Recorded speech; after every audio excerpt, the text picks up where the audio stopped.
Off the heels of episode 1009, I felt it was necessary to talk about something that is definitely going to come up, as after this episode, Carrot's going to have about 2 more major interactions going forward in terms of episodes that kind of tell her essentially subplot of going after Perospero. In episode 1009, we saw Carrot grappling with her rage, her hatred, her despair, her sadness, and Toei really has been playing up a lot of things involving Carrot.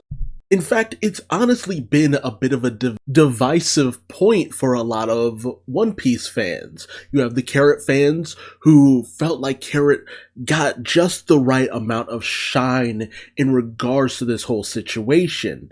As in the manga, it's just something that just happens. She spots Perospero, the next thing you know, she and Wanda are going in after him. But the anime decided to actually linger on that moment of Carrot's grief and sorrow, and it also proved to be a great bonding moment for both Carrot and Wanda. And it's something that we as Carrot fans have been really wanting. But if you're not a Carrot fan, he ended up thinking, oh, it's unnecessary filler, it's just used to pad out the plot. Why does Toei keep doing this? I've seen it all. Which I find funny because if you look it up statistically, this actually contained a bit more manga content than usual. It was literally about, I'd say, 4 pages short of a full chapter's worth of content, pretty much. So to call it all padding, you really don't know what real padding in One Piece is. Go back to Dressrosa, you'll understand it fully. Honestly, despite Wano's padding issues, it actually has been doing what a good anime should do, and that's expounding upon moments that just went by a little too fast in the manga. Because Yamato got plenty of time too within this,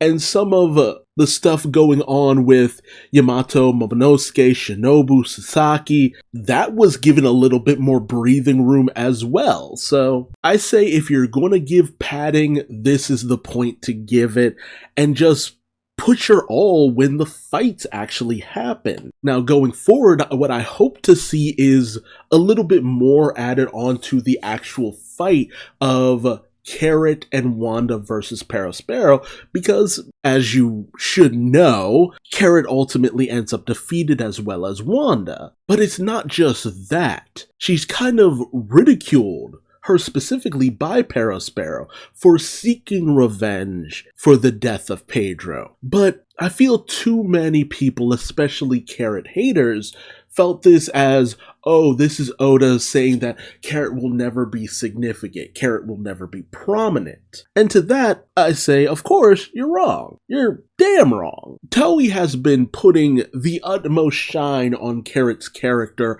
every opportunity. So even though next thing we know Carrot will be defeated, I'm a little bit more inclined to at least see our girl go down in style than just getting off panel. Because, let's be honest, we've underestimated Perospero.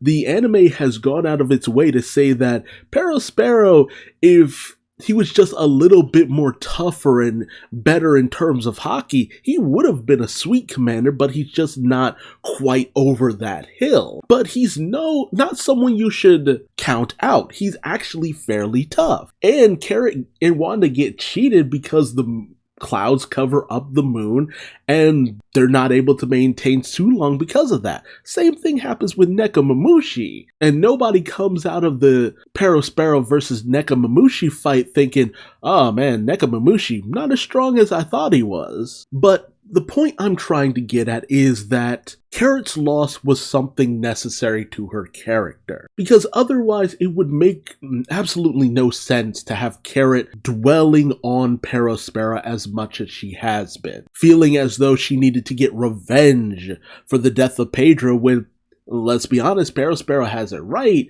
Pedro blew himself up. It was a noble sacrifice.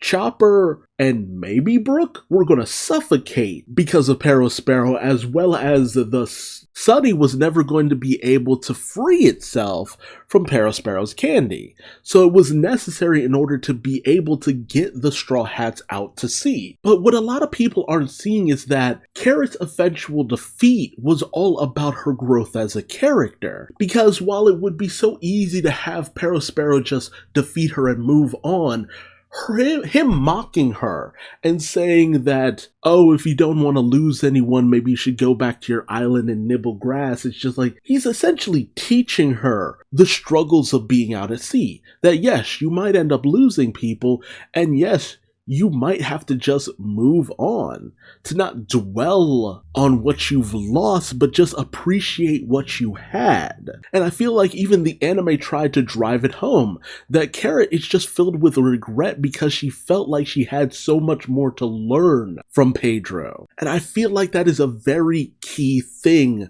about what Oda has been trying to get across with Carrot, that Carrot is still someone who has a lot to learn, a lot more room to grow. That's why she's been so naive and to some people, quote unquote, annoying, which I still don't understand that, because it's just like she's mourning the loss of someone close to her and she's caught up in her feelings. Why are you acting like that's such a terrible take for this character? And on top of that, why would anyone assume that Pedro's last words to her about the significance of the Straw Hats going out to sea, to making it out into the world? Hell, even Toei understood the significance of Wanda reiterating to Carrot about that your moment will one day come. You just need to be patient. This was not Carrot's moment. As much as many of us fans would have loved for it to have been, this was not Carrot's moment. But in her not having her moment yet means that still has room to come into the plot. And that's why Carrot needed to lose this, because it exemplifies that Carrot is going to do something much more significant, much bigger later down the line. Because the biggest thing in the whole of Wano has been about overcoming defeat, moving past defeat, understanding when you are defeated, and being able to move on from it. I mean, Chopper, he hasn't had a one-on-one fight that he's won during the entire course of Wano. He tried to go up against Queen and ended up being tag team between Queen and Perospero. He didn't win that fight. What about Usopp? He only made it through his encounter with Page 1 because of the arrival of Big Mom. Even Nami wouldn't have overcome Ulti if not for Big Mom,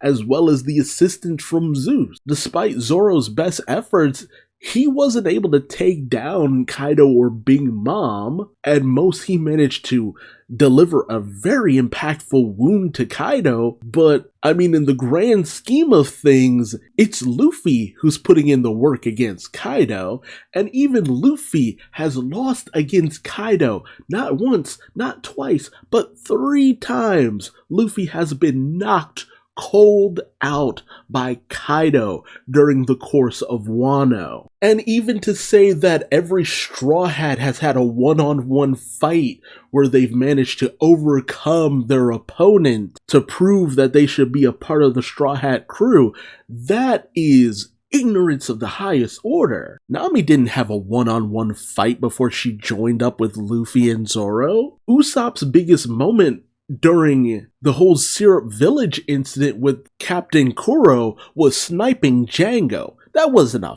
fight. It was a display of skills, not a fight. Sanji's situation with Krieg on the Baratier, if you remember back to that, Sanji didn't take out anyone he went one-on-one with. Who took out Pearl? It was Gin. Who took out Gin? It was Krieg. Sanji didn't win a fight in that situation. I'd have a lot of questions for you if you considered Robin taking out Pell and Tashigi to be her fights as a way of showing why she should have been on the Straw Hat crew. And even when it came to Brook, He took out that spider monkey who was menacing Frankie and Robin, but I'ma be real, I feel like Frankie and Robin could have got out that situation by themselves. Between the two of them, they could have found a way. It was just a little bit more convenient having Brooke come into play. But what was the most significant fight Brooke had in Thriller Bark? The fight he had against Ryuma. The fight he lost. Oda isn't afraid to have Straw Hats and potential Straw Hats lose a fight. Even a fight that might actually mean a lot to them. Hell, the fact that Carrot probably has the biggest parallel to Brooke in his situation just proves more that she should be a Straw Hat.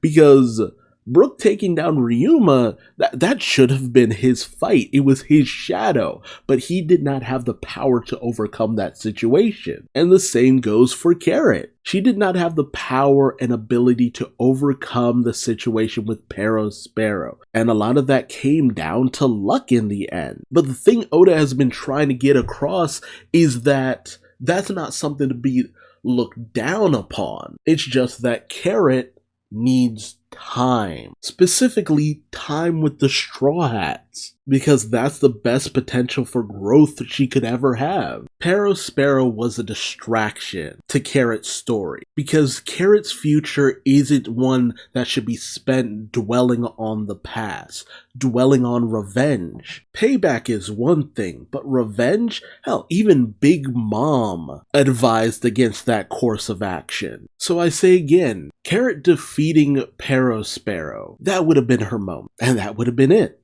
She got her revenge, she avenged Pedro, she took down a major threat. But in not defeating him, I can't see Carrot just being satisfied moving forward. Because just like the memory of Pedro keeps telling her, she's gotta move forward. She's got to keep moving forward. And that forward momentum isn't going back to Zoe. It's continuing on. Doing the things that neither Pedro, Nekomamushi, Inuarashi could accomplish. And that's traveling with the person who could lead them on to greater things. Nekomamushi and Inuarashi tried to follow Odin as much as they could, from Whitebeard's ship to Roger. Pedro tried to join on with Roger's crew in order to accomplish something big, but ultimately couldn't. But their trials and tribulations are what ultimately would open the door for Carrot to join the crew of the future king of the pirates